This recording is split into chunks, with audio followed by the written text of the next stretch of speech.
इस आयत से पहले मुनाफिकीन की इस बात का जिक्र था कि जब उन्हें नेमत मिलती तो वो क्या कहते, अल्लाह का बड़ा करम हुआ। और अगर कोई तकलीफ होती तो वो कहते कि ये जो तकलीफ हमें मिली है ये रसूल खुदा सल्लल्लाहु अलैहि वसल्लम की वजह से मिली है।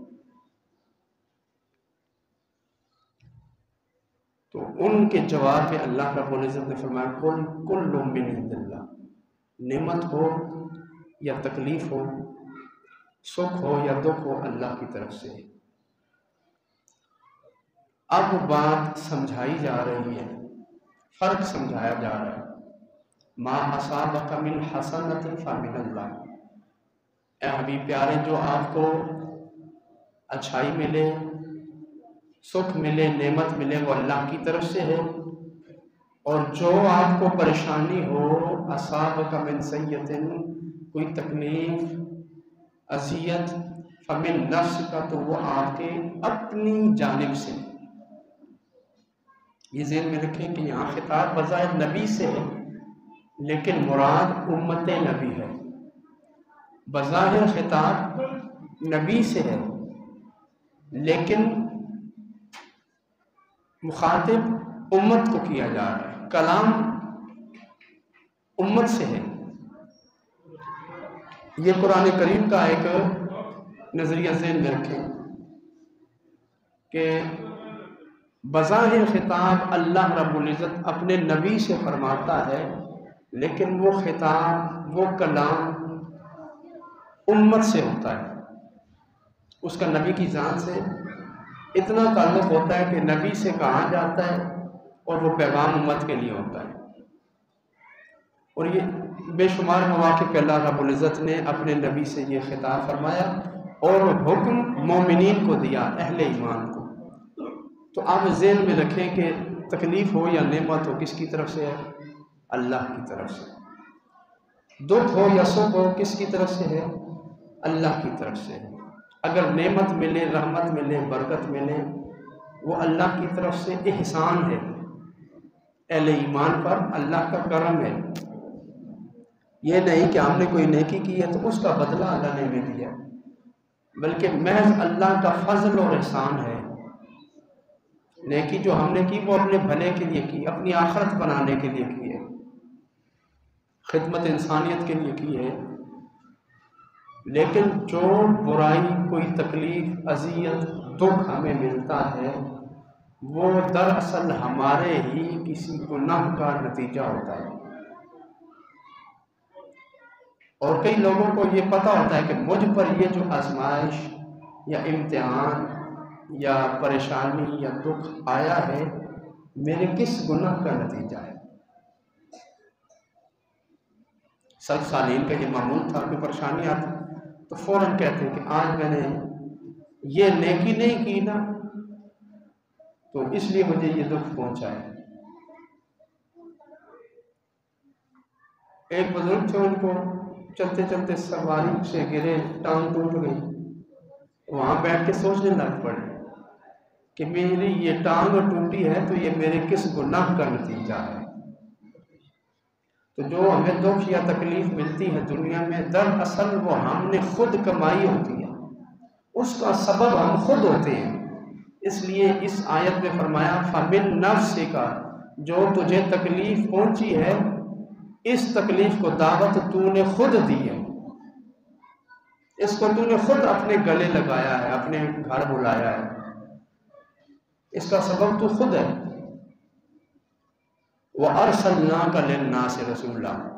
अब मुनाफिकों ने जो नबी अलैहिस्सलाम को मोरद इल्ज़ाम ठहराया कि आपकी वजह से ही हमें तकलीफ़ें हो रही हैं, आप पर हम ईमान लाए हैं तो कभी जनाब हमें बदर में लड़ना पड़ता है, ज़ख्मी होना पड़ता है, कभी ओहद में, कभी खंदक में, कभी तबूक में, यानी कि मुख्तलिफ ग़ज़वात में जब मुनाफिकीन शरीक होते थे तो वो ये कहते थे, ओ फलां मार गया जंग में, न गया होता, ये नबी ना आया होता हमारे पास तो ये जंग ना होती तो हम सलामत रहते, 4 दिन हमारी ज़िंदगी और थी। ये ज़हन में रखें, जब नबी अलैहिस्सलाम मक्का छोड़ के मदीना आए थे, सब ने हुजूर की आमद पे हुजूर का इस्तकबाल किया था, सब ने जश्न मनाया था। लेकिन जब बारी आ गई ना दीन पर पहरा देने की, दीन पर अमल करने की, फिर ये बातें शुरू हो गई, फिर ये बातें शुरू हो गई, फिर मुनाफिकीन भी ज़ाहिर हो गए। तो इसलिए बज़ाहिर किसी के अमल को देखकर ये उसके मुतालिक फैसला नहीं किया जा सकता कि वो माशाअल्लाह बड़ा ये है वो है, नहीं। बल्कि अल्लाह रब्बुल इज़्ज़त ने मुनाफिकीन का किरदार वाज़े करके दूध का दूध और पानी का पानी कर दिया। अबू बकर की शान अलग दिखा दी और उबई बिन कअब की शान अलग दिखा दी। मोमिनों को अलग कर दिया, मुनाफिकों को अलग कर दिया। तो अब अल्लाह रब्बुल इज़्ज़त फरमाता है वअरसलनाका लिन्नासि रसूला, ए हबीब हमने आपको सबके लिए रसूल बना के भेजा। ये जो आप पर इल्ज़ाम लगा रहे हैं, तो उम्मतें धर रहे हैं, आप इनके लिए भी रसूल हैं, इनके लिए भी अल्लाह का पैगाम लेके आए हैं। वो अलग बात है कि ये अपने बद किरदारी से, बद अकीदगी से आपकी शान को पहचान नहीं सके। वकफ़ा बिल्लाहि शहीदा, और अल्लाह इस बात का गवाह काफ़ी है। बस आप अल्लाह के रसूल हैं सब की तरफ, सबको आप दावत देते जाएं। अब सबको आपने दावत देनी है। कुछ आप पर कलमा पढ़ के मुसलमान होकर आपके गुलाम बन जाएंगे, अबू बकर उमर की लाइन में आ जाएंगे। कुछ मुनाफिकत करके अलहदा हो जाएंगे और कुछ इनकार करके काफिर हो जाएंगे। और ये सिलसिला है अभी क़यामत तक, आप अब रसूल हैं और ये सिलसिला भी क़यामत तक अहले ईमान का चलता रहेगा। मैं युति रसूल फ़क़द अता अल्लाह। अब जो रसूल की इताअत करेगा वो अल्लाह की इताअत करेगा। जो अल्लाह के रसूल की बात मानेगा, इत्तिबा करेगा, फ़क़द अता अल्लाह, उसने अल्लाह की इताअत करा। एक वाक़या इमाम सखावी ने तारीख़ मदीना में लिखा है कि नबी अलैहिस्सलाम के खादिम थे सालबा बिन अब्दुर्रहमान। अगरचे सनदन ये रिवायत सही नहीं है, लेकिन उन्होंने एक वाक़या लिखा है कि नबी अलैहिस्सलाम ने सालबा को किसी काम से भेजा और वो गुजर रहे थे, तो एक अंसारी औरत घर में मौजूद थी। तो वो सालबा जो नबी अलैहिस्सलाम का खादिम था, उसने औरत को देखा ना, एक नज़र पड़ी, फिर बार बार देखने लग पड़ा। अब जब इंसानी ये फितरत है, जब ये गुनाह पर आमादा होता है, तो गुनाह का मादा और शहवत और ज़ौक़ और शौक़ इंसान के अंदर रख दिया गया। तो जो ही थोड़ी सी देर गुजरी और ख्याल इस तरफ गया कि मुझे तो नबी अलैहिस्सलाम ने भेजा था किसी काम से, ताख़ीर हो गई है और मैं इस औरत को देखता रहा हूँ, तो अब मेरे बारे में तो अल्लाह ताला वही नाज़िल कर देगा और अपने महबूब को बता देगा कि ये आपका सहाबी खादिम ये गुनाह करके आया है। कुर्बान जाइए सहाबा के अकीदे और मिजाज पे। गुनाह नहीं किया, बस देखने की गलती हो गई, पहली नजर माफ थी, उसके बाद फिर देखने लग पड़े। तो इस खौफ से कि अल्लाह मेरे बारे में अपने महबूब को बताएगा, आयत नाजिल हो जाएगी, मेरा क्या बनेगा, मैं तो तबाह बर्बाद हो जाऊंगा, वो जंगल की तरफ भाग गए, जंगल की तरफ भाग गए और एक गार में जाके छुप गए। 40 दिन तक वहां रोते रहे, 40 दिन तक रोते रहे और जहन्नुम से पनाह मांगते रहे। रिवायत में आता है कि नबी अलैहिस्सलातु वस्सलाम पर उतने दिनों तक वही आना रुक गई, वही आना रुक गई। नबी अलैहिस्सलातु वस्सलाम ने अपने सहाबा से फरमाया कि साल पर नज़र नहीं आ रहा, बड़े दिन गुजर गए, जाओ तलाश करके लाओ। हज़रत सलमान और हज़रत उमर रज़ी अल्लाह ताला अन्हु ढूंढने गए। एक चरवाहे ने बताया कि उस गार में एक बंदा है जो हर वक्त ये दुआ कर, अल्लाहुम्मा इन्नी आऊज़ु बिका मिनन नार, अल्लाह मुझे जहन्नुम से बचा दे, अल्लाह मुझे जहन्नुम से बचा दे। तो वो सहाबा ने उस खादिम को, जो उनके खादिम को पकड़ा और नबी अलैहिस्सलाम की बारगाह में ले आए और नबी अलैहिस्सलाम के पास फिर वही आना शुरू हो गई।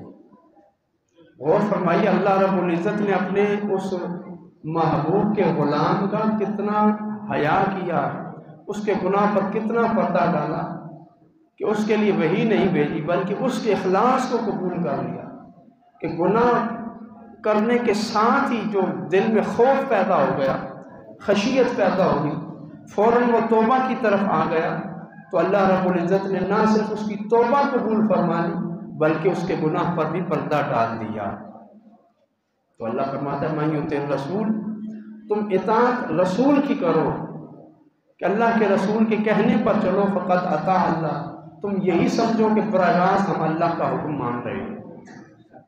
वमन तवल्ला फमा अरसलनाका अलैहिम हफीज़ा, और जो पीठ फेर जाएगा और जो नहीं मानता, फमा अरसलनाका अलैहिम हफीज़ा, ऐ महबूब आप उसके बारे में परेशान मत हो, हमने आपको उसका पासबान और चौकीदार नहीं बनाया, जो जाता है जाए, आपका काम पैगाम पहुँचाना है, सुनकर समझकर। फमन तवल्ला, अब जो जाना चाहता है पीठ फेरता है तो आप परेशान मत हो, फमा अरसलनाका अलैहिम हफीज़ा, आप उसके हफीज़ नहीं हैं, आप उसके निगरान या चौकीदार नहीं हैं, इसलिए आप उनकी बातों को छोड़ दें। वयक़ूलून अताअतुम, ऐ हबीब ये जो मुनाफिक हैं आपके पास आते हैं, आप बात करते हैं तो ज़ुबान से कहते हैं हम इताअत करते हैं, हम मानते हैं, फ़इज़ा बरज़ू मिन इंदिका, जब आपसे अलहदा होकर घरों में जाते हैं, बय्यत ताइफ़तुम मिनहुम गैरल्लज़ी तक़ूल, तो रात भर आपके खिलाफ, आपके हुक्म के खिलाफ ये साजिशें करते रहते हैं। वल्लाहु यक्तुबु मा युबय्यितून, और अल्लाह इनकी साजिशों को लिख रहा है।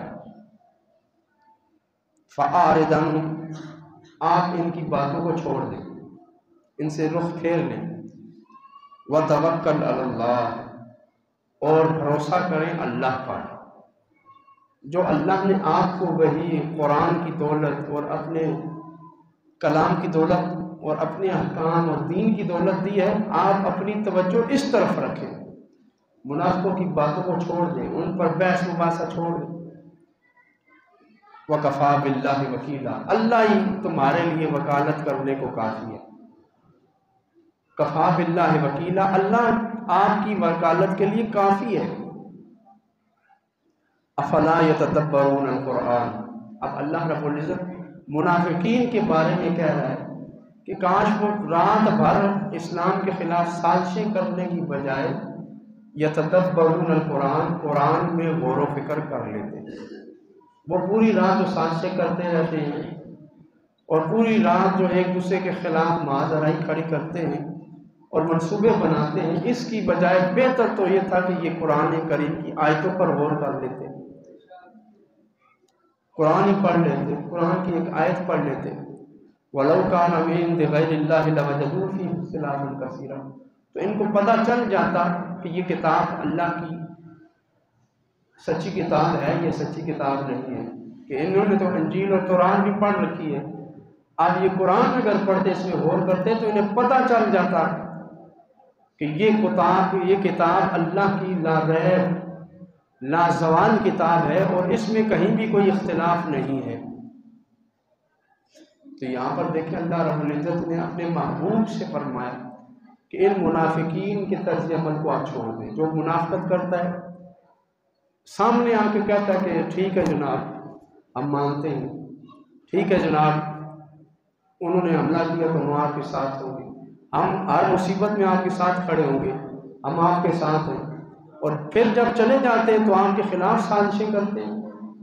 आप इनकी तरफ तवज्जो मत दें। फ़अरिद अन्हुम, इनका किरदार इतना गंदा है कि इनकी तरफ तवज्जो देने की भी जरूरत नहीं है। फ़अरिद अन्हुम, मुँह फेर लें आप इनसे, इनके बारे में कोई बात मत करें।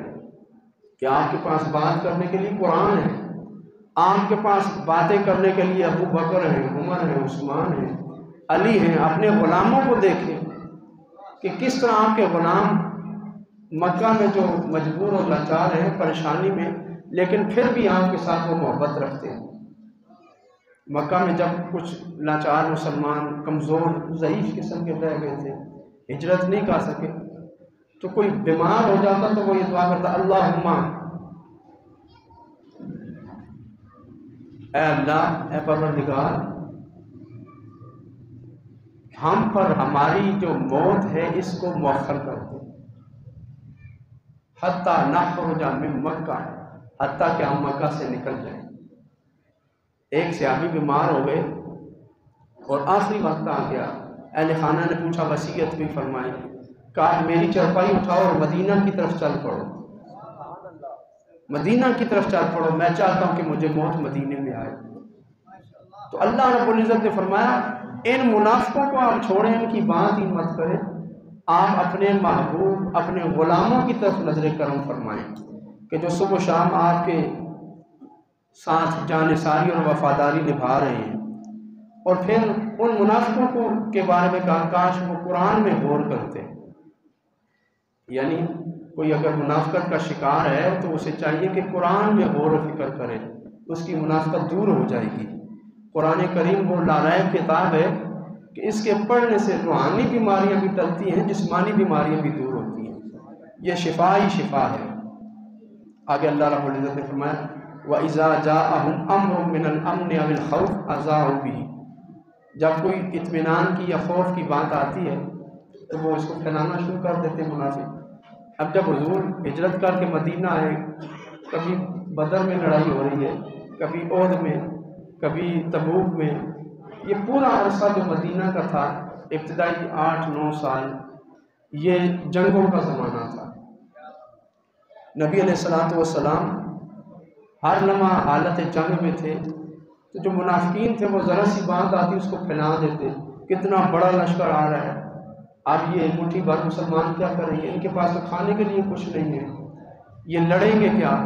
तो अल्लाह रब्बुल इज़्ज़त फरमाता है, वलौ रद्दूहु इलर रसूल, काश ये इन खबरों को अल्लाह के रसूल के पास ले आते, व इला उलिल अम्र मिनहुम, या सहाबा की जमात के पास ले आते, लअलिमहु लज़ीना यस्तंबितूनहु मिनहुम, तो फिर ये सहाबा और हुजूर के ग़ुलाम और हुजूर खुद इन को बताते कि इस मसले का हल क्या है, कि मुसीबत में, परेशानी में सिर्फ शोर शराबा करना मसले का हल नहीं है, बल्कि ये खामोश हो जाते, सब्र करते और ये मामला अल्लाह के रसूल की बारगाह में रखते, और अल्लाह के रसूल अपने सहाबा से मशवरा करते, तो फिर इस मुसीबत से ये निकल सकते थे।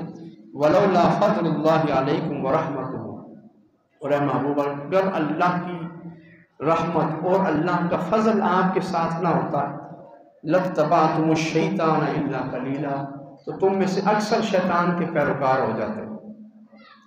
अब अल्लाह रब्बुल इज़्ज़त फरमाता है कि जो हालात काफिरों ने आपके साथ बना रखे हैं और जो कैफियत मदीना में मुनाफिकीन ने बर्पा कर रखी है, सुबह शाम साजिशें कर रहे हैं, आपकी खबरें उधर और उधर की खबरें डबल बनाकर इधर, अगर अल्लाह का फजल और उसकी रहमत ना होती तो फिर आप सोचें कि शैतान क्या असर करता है। यानी आप अपनी नज़र, अपनी तवज्जो अल्लाह के फजल और उसकी रहमत पर रखें, अल्लाह आपको कभी रुसवा नहीं करेगा। मोमिन की नज़र अल्लाह के फजल और उसकी रहमत पे होनी चाहिए। एक जंग में नबी अलैहिस्सलातु वस्सलाम ने जब सहाबा किराम की ज़ाहिरी, सहाबा बबातिन दिल में, इखलास में मजबूत ईमान वाले थे, लेकिन जब इनकी ज़ाहिरी हालत देखी कि दुश्मन का लश्कर इतना बड़ा आ गया है और गुमसान की जंग है और इधर ज़ख्मी पड़े हुए हैं, तो नबी अलैहिस्सलातु वस्सलाम ने रात के वक्त सजदे में गिर के ये दुआ की, अल्लाहुम्मा इन तुहलिका हाज़िहिल इसाबता फला तुबादा अबदा, ए अल्लाह अगर आज तूने इन मुट्ठी भर मुसलमानों को हलाक कर दिया, शहीद करवा दिया और ये जमात ख़त्म हो गई, तो फिर ऐ अल्लाह तेरा क़यामत तक कोई नाम नहीं लेगा। या रसूलुल्लाह सल्लल्लाहु अलैहि वसल्लम, तेरा नाम लेने वाला कोई नहीं बचेगा। ऐ अल्लाह अगर आज ये मेरे सहाबा जो तेरे नाम लेवा हैं इनको कुछ हो गया और ये हार गए, इन्हें शिकस्त हो गई, तो फिर तेरी भी इबादत अब दुनिया में नहीं होगी। कैसा मरना आ गया नबी अलैहिस्सलातु वस्सलाम पर कि आपने ये दुआ फरमाई। अल्लाह की फजल, अल्लाह का फजल और उसकी रहमत शामिल हाल थी, लेकिन अल्लाह का फजल और रहमत उसी वक्त होती है जब नबी अलैहिस्सलातु वस्सलाम अपनी सारी कुव्वत लेके मैदान में आ गए। नबी अलैहिस्सलातु वस्सलाम के दंदाने मुबारक पर जख्म लगे और खून बहने लगा। आका करीम अलैहिस्सलातु वस्सलाम का चेहरा मुबारक भी जख्मी हुआ। नबी अलैहिस्सलातु वस्सलाम पर तलवार का वार हुआ, सामने वाले जो दो दांत हैं इनमें सुराख हो गया, फर्क हो गया। तो ये जब बंदा मोमिन इस मकाम पे पहुंचता अल्लाह के दीन की खातिर, तो फिर अल्लाह का फजल और उसकी रहमत उसके साथ होती है। और वो किस तरह होती है कि फिर मैदान के नक्शे भी बदल जाते हैं और अल्लाह रब्बुल इज़्ज़त के दीन का चर्चा दुनिया में नज़र आता है। तो अल्लाह फरमाता है अल्लाह के फजल और रहमत से मायूस मत हो जाना। अगर तुमने अल्लाह के फजल और रहमत से उम्मीद छोड़ दी, लत्तबातुम शैतान, फिर तुम शैतान के नरहे में आ जाओगे। शैतान तुम्हें बरगला लेगा, इल्ला कलीला, मगर चंद आदमियों को वो नहीं बरगला सकता। शैतान को सब मुसलमानों पर कभी काबू नहीं हो सकता। हाँ, अक्सर मुसलमान शैतान के जाल में फंस सकते हैं, लेकिन सारे कभी भी नहीं फंस सकते कि अल्लाह का फजल और उसकी रहमत शामिल हाल होती है। फ़क़ातिल फ़ी सबीलिल्लाह, तो ए महबूब जिहाद करो अल्लाह की राह में। ज़ाहिरी शान और शौकत और ज़ाहिरी असला देकर जंग में मत कभी उतरो। जंग में जाना है तो अल्लाह का फजल और उसकी रहमत देखो। अगर तुम ज़ाहिरी शान और शौकत और ज़ाहिरी कुव्वत देखना शुरू कर दोगे तो फिर तुम्हारे पास एटम बम भी आ जाए तो तुम कुछ नहीं कर सकते। जब तुम्हारी नज़र अल्लाह के फजल और रहमत पे होगी तो फिर तुम्हारे सामने अगर दरिया भी आ जाएगा तो वो भी रास्ता दे देगा, पहाड़ भी आ जाएंगे तो वो भी छक होकर तुम्हारे लिए रास्ता बना देंगे। लिहाजा मोमिन को हमेशा नज़र अल्लाह के फजल और रहमत पे रखनी चाहिए। कभी भी ज़ाहिरी शान और शौकत और ज़ाहिरी असबाब पे नहीं जाना चाहिए। मालिक कायनात हमें समझने की तौफीक अता फरमाए।